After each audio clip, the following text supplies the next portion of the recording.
Olá, meus irmãos, a paz do Mestre, tá tudo bem com vocês? Que Deus abençoe, que o Senhor possa vir falar conosco, sempre por intermédio da sua santa e poderosa palavra.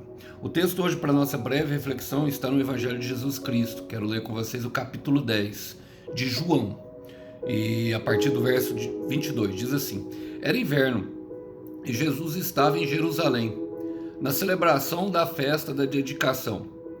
Ele caminhava pelo templo, na parte conhecida como Pórtico de Salomão, quando os líderes judeus rodearam e perguntou: Quanto tempo vai nos deixar em suspense? Se você é o Cristo, diga-nos claramente. Glória a Deus, irmãos. O João capítulo 10, em específico, é um capítulo que me agrada muito, porque o Senhor assume diante desses aqui que são os fariseus que rodearam ele, os líderes, né? Os líderes judeus são fariseus, mestres da lei, e tinham até alguns políticos talvez envolvidos ali. São líderes que reinavam e que exerciam bastante poder de influência sobre todo o povo. E é impressionante porque ele traz justamente para nós algumas características daquilo que é uma ovelha, daquele que ouve, daquele que não ouve a voz de Deus, daqueles que querem alguma coisa, daqueles que não querem. E naquele momento ali, o Senhor está chegando justamente para a festa da dedicação. E o que é a festa da dedicação, Alisson? A festa da dedicação, como o próprio nome fala, dedicação é cuidado. Era uma festa criada pelos próprios judeus para encenar e relembrar justamente esses líderes fariseus do cuidado que eles deveriam ter com o povo, lembrando-se ali do episódio de Judas Macabeus, que expulsou Antíoco, o líder dos Seleucidas, que borrifou o altar do templo e todo o interior do templo com sacrifícios de excrementos de porco e sangue de porco. Os Seleucidas e Antíoco, seu líder, adoravam os deuses gregos, como Hera e todos os outros, Zeus e todos os outros ali da mitologia antiga. E eles fizeram essa barbaridade. Judas Macabeus, numa revolta, juntou uma turma, expulsou eles, e depois daquele tempo, todo ano eles faziam essa festa da dedicação para ficar meditando. E o Senhor chega ali. Bom, e eu quero fazer algumas aplicações justamente referente a esse texto para a nossa vida. Começa falando: era inverno. Irmãos, o inverno ele tem algumas características. O inverno ele é um período de tempo mais frio, onde as noites são mais longas, os períodos escuros são mais longos e os dias são muito mais curtos. Normalmente, pelo menos aqui no Brasil, a cultura é de que haja um recolhimento. As pessoas ficam mais interiorizadas em suas casas, no seu lugar de porto seguro. Então eu quero te falar, o inverno, tem muitas pessoas passando por um período de inverno espiritual, que é um período a qual o Senhor coloca elas em recolhimento, coloca elas para pensarem em tudo que aconteceu. E esse tempo é um tempo um pouco difícil. O tempo de inverno ele representa um tempo a qual nós somos chamados a nos conscientizarmos daquilo que realmente importa na nossa vida, daquilo que deve ficar e daquilo que não deve ficar. O tempo de inverno, eu estou pregando aqui para pessoas que não conseguem ver a luz, mas eu quero te dizer, meu irmão, Salmo 30, versículo 5, o choro pode durar uma noite, mas a alegria ela vem pela manhã, e pode ser até mais prolongada, como a noite no inverno, mas pense em tudo, sabe? Chame ao Senhor para pensar em tudo o que estava acontecendo. Olha, ele fala assim: e Jesus estava em Jerusalém, na festa da dedicação. E Jesus estava em Jerusalém, na festa da dedicação. Jesus sempre está em Jerusalém, Jesus sempre está no centro da vontade de Deus, irmãos. Jesus sempre esteve. Olha, é impressionante, porque por mais que nós estejamos em inverno, o Senhor ainda está no centro da vontade de Deus. E ele está ali na festa da dedicação, que é uma festa do cuidado. Eu quero ler com vocês um salmo que fala, 119, no versículo 28, fala assim, ó: minha alma chora de tristeza, fortalece-me com a tua palavra. O Senhor é a própria palavra. O Senhor é o Logos de Deus, a palavra encarnada. E ele estava ali na festa da dedicação, na festa do cuidado dos pastores. Ele tinha acabado de declarar que era um bom pastor. Eu quero te falar, meu irmão, minha irmã, mesmo que você esteja passando por dificuldade nesse momento. Sabe, nesse momento talvez você pense, eu estou sozinho, muitas pedras no caminho, muita dificuldade. Eu quero te dizer que aquele que te guarda, ele não dorme e ele também não falha. E se ele te prometeu, ele te garante. Então acalma o coração, porque ele está, sabe, na celebração da festa de dedicação. Talvez nós estejamos, sabe, com tristeza no coração, mas o Senhor está em celebração.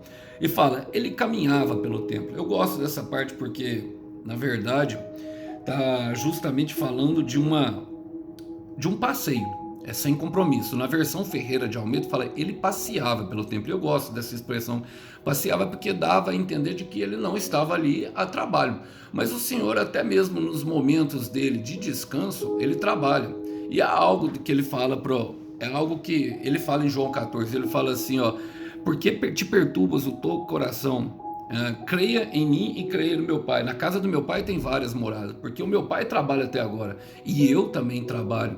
Mesmo no descanso dele, meus irmãos, eles estão trabalhando para fornecer o melhor para nós, mesmo passeando pelo templo. E passeando pelo templo fala justamente de passear pelos nossos pensamentos. Por quê? Porque Deus não habita em templo feito de mãos humanas. Deus habita no nosso coração, na nossa mente, no nosso coração, e é por ali que ele passeia. Olha, ele fala assim justamente na parte conhecida como Pórtico de Salomão. O que era o Pórtico de Salomão? O Pórtico de Salomão era um alpendre, um lugar específico onde se acendia lareiras, ou se podia dizer que no deserto era o lugar mais aconchegante, que trazia mais aconchego, mais quentinho. Então é justamente nessa parte dos seus pensamentos que o Senhor encontra. O Senhor sabe os pensamentos que Ele tem sobre você. É para te dar paz, esperança. E esses são os pensamentos que Ele tem para nós. E eu gosto do Salmo 119, justamente versículo 50, que fala justamente isso. Fala assim, ó, tua promessa renova as minhas forças e ela me consola em minha aflição. Vocês já pararam para pensar nisso e nesse texto que eu acabei de ler? Irmãos, toda vez que nós entramos em tristeza, entramos em uma situação de um inverno, em uma situação de recolhimento da alma, em uma situação a qual o nosso coração se assombra e fica com muito medo e bastante inseguro, com as incertezas que possam passar pela nossa mente com referência ao futuro, o Senhor vem com pensamentos de paz. E esses pensamentos de paz sempre são promessas, sempre são palavras que nós temos certeza que pulsa ali no nosso interior, que o nosso amanhã vai ser melhor. Eu quero dizer, meu irmão, o seu amanhã vai ser melhor. Eu quero dizer, minha irmã, o seu amanhã vai ser melhor. Eu quero repetir para que entre em teu coração, para que entre em nosso coração, para que nós possamos guardar como uma rema, uma palavra falada de Deus. O teu amanhã, ele será melhor. Ele será melhor sim, porque o Senhor já está nesse lugarzinho mais quente, aquecendo o coração. Mas nós precisamos tomar cuidado com as influências, porque quando os líderes judeus, no versículo 23 fala, quando os líderes judeus viram, ou rodearam e perguntaram. E essa ideia de rodear dá, na verdade, uma ideia de pressão, não é verdade, irmãos? Não, a ideia de... Muitas vezes nós somos rodeados pelos nossos inimigos, muitas vezes olhamos para os lados, como o salmista, de onde pensamos, elevo meus olhos para o monte e me pergunto de onde virá o meu socorro. E é justamente olhando para os montes, olhando para o alto que nós temos a perspectiva de onde vem. Então eu estou pregando aqui para pessoas que já perderam a perspectiva de algum homem, ou de alguma mulher, ou de qualquer autoridade humana lhe darem uma solução para o seu problema. Eu estou pregando aqui para pessoas que a dificuldade é tão grande que já se tornou impossível. Eu estou pregando aqui para pessoas que eles olham para o lado e estão cercados pelos seus inimigos. Eu estou pregando aqui para pessoas que justamente olham e não conseguem achar a solução para o seu problema. Eu quero te falar, meus irmãos, não ouça essas vozes. Em 2 Coríntios capítulo 14, no versículo 10, fala que há muitas vozes no mundo, e todas elas não são sem significados, todas elas têm um significado, e muitas vezes nós ouvimos a voz do medo, muitas vezes nós ouvimos a voz do comodismo, muitas vezes nós ouvimos a voz que pressiona o nosso peito, muitas vezes ouvimos a voz do ciúme, muitas vezes nós ouvimos a voz da incredulidade, muitas vezes ouvimos a voz da morte. E esses são os que rodeiam Jesus. Esses, olha quem são eles. Eu quero, um dos textos que eles eram chamados a serem meditados, né, nessa festa da dedicação, é o que eu vou ler para vocês aqui hoje. Presta atenção nessas palavras. Zacarias capítulo 10, a partir do verso 1, diz assim: peça ao Senhor chuva de primavera, não é o que nós queremos no nosso inverno? Pois é o Senhor quem faz o trovão, quem envia a chuva aos homens e lhes dá as plantas do campo. Porque os ídolos falam mentiras, os adivinhadores têm falsas visões e contam sonhos enganadores. O consolo que trazem é vão, não trazem consolo nenhum. Por isso o povo vagueia como ovelhas aflitas pela falta de um pastor. Muitas pessoas têm vagueado, meus irmãos, por falta de um pastor que se dedique, do pastor que cuida como o Senhor Jesus. Assim como Lucas 15, que larga os 99 que não precisa e vai atrás de uma só. Muitas pessoas precisam, e todos nós somos um pastor em potencial, irmãos.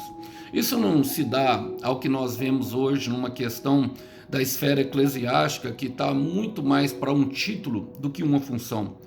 Para o Senhor é uma função, não um cargo. Para o Senhor é uma função de cuidado. Nós vemos isso em Gênesis 4, quando o Senhor se apresenta diante de Caim, e ele se ira diante de Deus. Ele fala assim: por acaso agora eu sou o cuidador do meu irmão? Caim pergunta para Deus, porque Deus pergunta: onde está o seu irmão? Pergunta para Abel: onde está seu irmão? Onde está? Pergunta para Caim sobre o seu irmão Abel: aonde está Abel, seu irmão? E ele se irrita, fala: agora eu sou o cuidador de meu irmão. E todos nós nascemos para cuidar de alguém, irmãos. É assim que amor é cuidado. Eu lembro da irmã Salma, o self-care, primeiro self-care, que quer dizer o amor próprio, o cuidado próprio, cuidar de si mesmo, para depois nós podemos cuidar dos outros, não é verdade? Mas no versículo 3 de Zacarias, olha o que ele fala. Ele fala assim: contra os pastores acende a minha ira, e contra os líderes eu agirei, porque o Senhor dos exércitos cuidará de seu rebanho, o povo de Judá, e fará dele o vigoroso cavalo de guerra.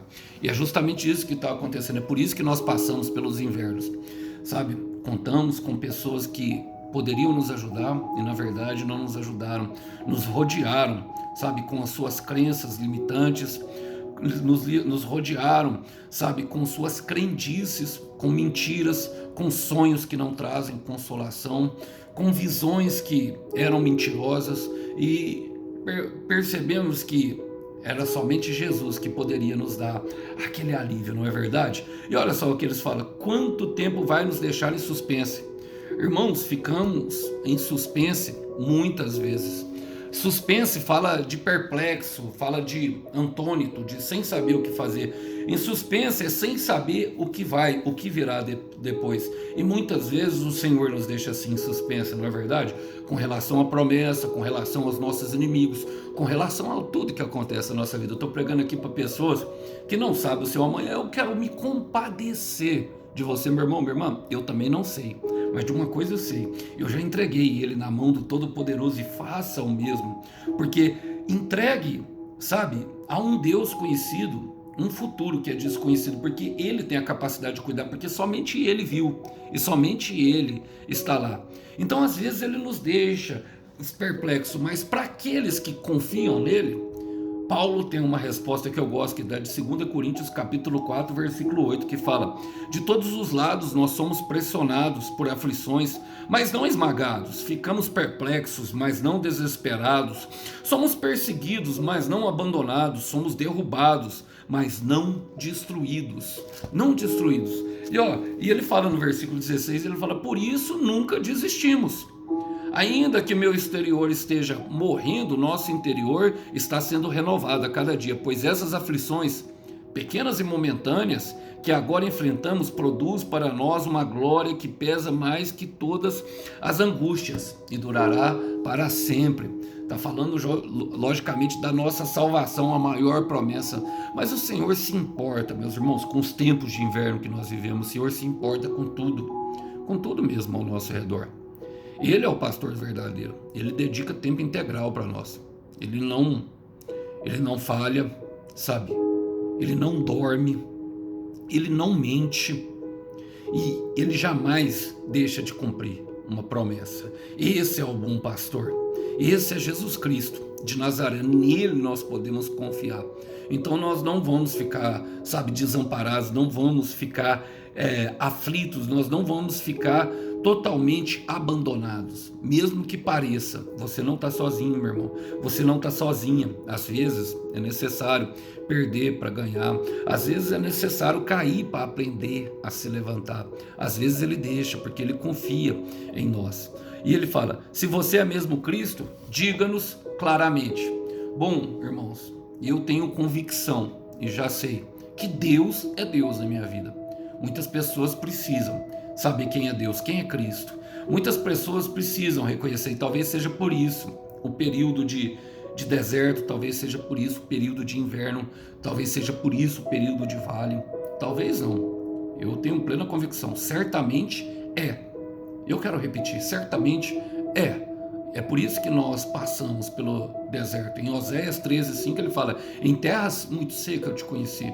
Então aproveite, meu irmão, aproveite, minha irmã, esse tempo. Esse tempo é uma bênção. Eu quero te falar muito sério. Nós saímos dele outra pessoa. E só sai dele quando nós nos tornamos outra pessoa. Quando há um arrependimento genuíno, quando se deixa, quando se renuncia a coisas que devem se renunciar, como a mulher do tanque, a qual Jesus encontra em Samaria, em João 4, que deixa o cântaro, como o cego Bartimeu, que deixa a capa. É preciso renunciar a algumas coisas. Então pergunte ao Senhor o que Ele quer, sabe? Pergunte ao Senhor o que Ele precisa, sabe? Diga-nos claramente. Eu penso que Ele já disse claramente, mas entenda uma coisa: aqueles que creem no Senhor, Ele transforma. E eu falei isso na outra ministração: maldição e bênção. Aqueles que não creem, bom, tem uma palavra para eles. E eu quero terminar justamente com isso, para que você fique pensativo a respeito disso.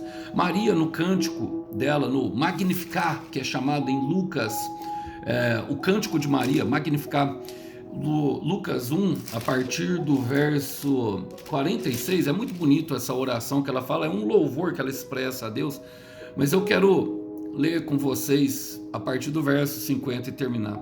Diz assim: a sua misericórdia estende-se aos que temem, aos que o temem, de geração em geração. Ele realizou já poderosos feitos, então nós não precisamos, sabe, que ele nos diga claramente quem ele é. Com o seu braço dispersou todos os que são soberbos no mais íntimo do seu coração. Derrubou governantes dos seus tronos, mas exaltou os humildes. Olha, encheu de coisas boas os famintos, mas despediu de mão vazias os ricos. E foi o que aconteceu. E aqueles saíram de mão vazias, mas quem confia no Senhor, e eu quero repetir, quem confia no Senhor, meu irmão, jamais, mas jamais mesmo, mas aqueles que esperam no Senhor, aqueles que confiam no Senhor, são aqueles a qual o Senhor trabalha. Isaías 64, versículo 4. Desde a antiguidade, ouvido nenhum ouviu e olhos jamais nenhum viram um Deus que trabalha para aqueles que nele esperam. Ele está trabalhando no teu inverno, Ele está trabalhando sobre aquilo que você tem pedido. Então acalma, arranca as influências negativas de lado, sabe? Sai de perto dela, não deixa elas te rodear, não. Olhe para o alto, peça socorro e continue, porque o Cordeiro tem uma recompensa para o teu sacrifício. Que Deus abençoe os irmãos, a paz do Mestre. Até uma próxima mensagem. Tchau, tchau.